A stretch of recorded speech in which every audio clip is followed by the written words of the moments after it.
Wyoming Territory, 1882. The high plains stretched endlessly beneath a vast canopy of stars, unconcerned with the troubles of those who dared to carve out a living from the unforgiving land. Winifred Ellis stared out the window of her modest cabin, watching a lone rider approach through the moonlight. At 22, she had already weathered more hardship than most faced in a lifetime, and the weight of her secrets sat heavy on her shoulders. Winifred believed that some people were simply meant to walk alone in this world. The frontier had taught her that vulnerability was weakness, and weakness meant death. After losing her family to fever 3 years prior, she had inherited their small homestead and the crushing belief that love was a luxury the West did not permit. Her golden blonde hair, usually pulled back in a practical braid, caught the lamplight as she smoothed her simple blue calico dress, preparing to face whoever approached at this late hour. The rider dismounted with the easy grace of a man who lived in the saddle. Wyatt Harrington removed his hat, revealing sun-bleached brown hair and clear blue eyes that reflected the determination of youth. At 25, he had built a respectable cattle operation on neighboring land, but something restless lived in him, a belief that the frontier demanded solitude from a man who wished to survive it. "Evening, Miss Ellis," he called, tying his horse to the post. "Afraid I've got some of your strays on my south pasture. Thought you might want to know before they wander further." Winifred nodded, maintaining her distance. "I appreciate the courtesy, Mr. Harrington. I can collect them at first light. That storm brewing to the west might push them clear to Montana by morning," he replied, his expression frank but kind. "I figured we could round them up now, save you the trouble of tracking them across 3 counties." She hesitated, her instinct for self-reliance warring with practical necessity. "Very well," she finally said. "Let me saddle my mare." Neither could have known that a dozen wayward cattle would change the course of their lives forever. The night air carried the scent of sage and imminent rain as they rode together across the darkened prairie. Wyatt had always admired Winifred from afar, her fierce independence, the graceful way she managed her small ranch alone despite the whispers of neighbors who believed no woman should attempt such a thing. What he did not know was that her isolation was deliberate, a fortress built around a heart that feared attachment. As they crested a small rise, lightning split the sky, illuminating the landscape in harsh white light. Winifred's horse reared suddenly, throwing her backward. She landed hard, the breath knocked from her lungs. Wyatt was at her side in an instant. "Are you hurt?" he asked, genuine concern in his voice as he knelt beside her. "I'm fine," she insisted, though pain shot through her ankle when she attempted to stand. "You're not," he contradicted gently. "That ankle won't bear weight. The cattle can wait. We need to get you to shelter before this storm breaks."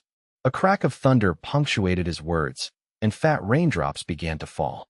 With no choice but to accept his help, Winifred allowed Wyatt to lift her onto his horse. They made their way to a lined shack he maintained for his ranch hands, reaching it just as the skies opened fully. Inside the small wooden structure, Wyatt built a fire while Winifred sat awkwardly on the edge of the single cot, uncomfortable with her vulnerability and his proximity. The wind howled outside, sealing them together for the night. "Why do you insist on doing everything alone, Miss Ellis?" he asked as he handed her a cup of hot coffee. "There's no shame in accepting help sometimes. The moment you depend on others is the moment you set yourself up for disappointment," she answered, the words emerging with the certainty of someone who had learned this lesson repeatedly. Wyatt studied her face in the firelight. "Is that what happened to you? Someone let you down? Everyone leaves eventually, Mr. Harrington, either by choice or by death. The frontier makes certain of that. That's a mighty lonely way to live," he observed. "But a reliable one," she replied. As the night progressed and the storm raged, they talked, really talked, perhaps for the first time. Wyatt spoke of his dreams to build something lasting on his land, his belief that even the harshest landscape could be tamed with enough patience. Winifred found herself drawn to his quiet confidence, the way he spoke of the future as if it were guaranteed rather than the fragile hope she considered it to be. When morning came with clear skies, something had shifted between them. The cattle were gathered easily, and as they prepared to part ways at her cabin, Wyatt hesitated. "Miss Ellis, Winifred, I wonder if you might permit me to call on you properly sometime." Her instinct was to refuse, to retreat behind her walls, but something in his steady gaze made her nod instead. "If you wish, Mr. Harrington." "Wyatt," he corrected with a smile that reached his eyes. In the weeks that followed, Wyatt became a regular visitor at the Ellis homestead. He brought small gifts, practical things like ammunition for her rifle or seeds for her garden, never presuming or pushing beyond the careful boundaries she maintained. Each visit chipped away at her certainty that isolation was the only safe path. One evening in late summer, as they sat on her porch watching the sunset paint the prairie gold, Wyatt's hand found hers. The simple contact sent warmth through her that had nothing to do with the lingering heat of the day. "I've been thinking," he said carefully, "that maybe 2 ranches might do better as one." Winifred's heart stuttered. "Are you proposing a business arrangement, Mr. Harrington?" "I'm proposing a life, Winifred. Together." His eyes held hers, unwavering. "I know you value your independence, but I'm not asking you to surrender it. I'm asking if we might build something stronger by combining what we each bring." Fear gripped her, not of him, but of the hope he offered. Hope was dangerous. It left you vulnerable when it was inevitably dashed. "You hardly know me," she whispered. "I know enough," he answered. "I know you're strong and stubborn and capable. I know you laugh when the mockingbirds mimic your chickens. I know you're kind to travelers, even though you pretend not to trust anyone. I'd like the chance to learn the rest." She withdrew her hand. "I can't give you what you deserve, Wyatt. A proper family. Children. There are things you don't know about me." Before he could respond, hoofbeats approached, 3 riders, dust billowing behind them. Wyatt stood, instinctively positioning himself between Winifred and the newcomers. The men who dismounted wore the hard expressions of those who lived outside the law. The leader, a weathered man with a scar bisecting his left cheek, smiled coldly. "Well now, if it ain't little Winnie Ellis all grown up," he drawled. "Your daddy still owe me money, girl." Winifred went rigid. "My father has been dead 3 years, Mr. Riker. Whatever debts he had died with him." The man spat. "Not how I see it. See, your daddy borrowed to keep this place afloat. Said the land would cover it if he couldn't. Land's still here, ain't it?" "There was no such arrangement," she replied, though her voice trembled slightly. "My father would never have gambled our home." "Got papers that say different," Riker countered, pulling a folded document from his vest. "Judge in Cheyenne says it's legal and binding. You got till the end of the month to clear out, or we'll clear you out ourselves." Wyatt stepped forward. "I'd like to see those papers." "This ain't your business, Cowboy," one of Riker's companions warned. "Miss Ellis is under my protection," Wyatt said evenly. "That makes it my business." Tension crackled between them until Riker laughed. "Protection, is it? Well, ain't that sweet? Here, see for yourself. Won't change nothing." The document looked legitimate enough, though Wyatt had his doubts about its provenance. When the men finally departed with promises to return, Winifred sagged against the porch railing. "This is my father's signature," she admitted, staring at the paper in disbelief. "But he would never have told me about such a loan without." She stopped suddenly, comprehension dawning. "Unless he took it after I told him." "Told him what?" Wyatt asked gently. Tears filled her eyes. "After I recovered from the fever that took my parents. The doctor said I would never bear children. The illness had done too much damage." She turned away. "My father was devastated. The Ellis name would die with me. Perhaps he thought if he could just keep the ranch going long enough, find a way to make it profitable." Wyatt's hand on her shoulder turned her back to face him. "This changes nothing about what I feel for you, Winifred. How can you say that? What man wants a wife who cannot give him sons to inherit his name, his land?" "I want a partner, not a broodmare," he said firmly. "Children or no children, what I'm offering stands." Before she could respond, he continued. "But first, we need to deal with Riker. That paper may be real, but I'd wager there's more to this story than he's telling. Give me time to investigate before you give up hope."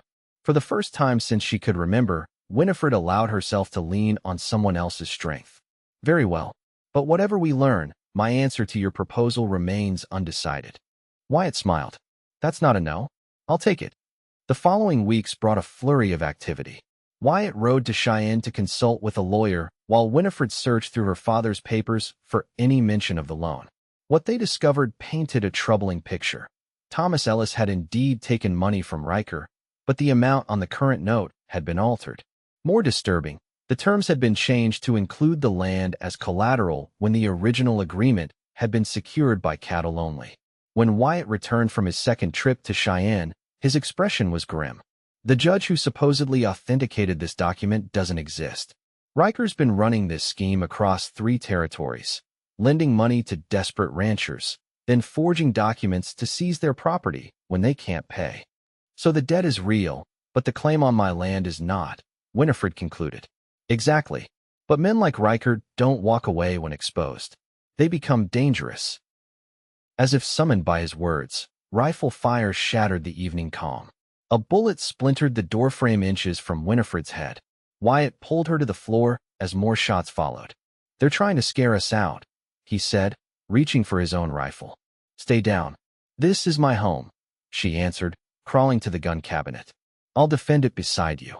For hours, they exchanged fire with the unseen assailants, carefully conserving ammunition. When dawn finally broke, the shooting stopped. Cautiously, they peered outside to find the attackers gone, but they had left a message burning in the field: tomorrow. Wyatt turned to Winifred, his expression resolute. "We need help. I'm riding for the Hendersons' place. They owe me a favor, and Jim Henderson was a sharpshooter in the war." "No," Winifred said suddenly. "We're not bringing others into this. Those men will kill anyone who stands with us. I can't have that on my conscience. And I can't stand by while they take everything you've worked for," Wyatt countered. "Sometimes strength means knowing when to stand together rather than alone." Their argument was interrupted by the distant sound of approaching riders, too many for Riker's small gang. Wyatt tensed, rifle ready, but as the group came into view, he lowered his weapon in surprise. More than a dozen men from neighboring ranches approached, led by old Samuel Jenkins, who had fought at Gettysburg and still rode straighter than men half his age. "Heard you might be having some trouble with land pirates," Jenkins called as they dismounted. "Figured we ought to pay a social call." Winifred stared in disbelief. "How did you know?" "Word travels," he answered simply. "When Wyatt was asking questions about Riker in town last week, folks started talking. We've all had enough of men like him preying on honest ranchers." For the first time in years, Winifred felt something crack inside her, the belief that she stood alone against the world. These people, many of whom she barely knew, had come because they considered her one of their own. Wyatt caught her eye, a gentle, "I told you so," in his expression. When Riker and his men returned that afternoon, they found not a vulnerable woman and a lone cowboy, but a united front of determined ranchers. The confrontation was brief and decisive. Faced with overwhelming opposition and the news that the territorial marshal had been telegraphed about his fraudulent activities, Riker chose the better part of valor and retreated, though his parting threats suggested he might return. As their neighbors departed with promises to keep watch, Winifred and Wyatt found themselves alone again on her porch. The setting sun cast long shadows across the land they had defended together.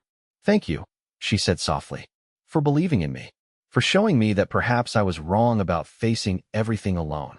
Does this mean you're reconsidering my proposal?" he asked, hope evident in his voice. Winifred took a deep breath.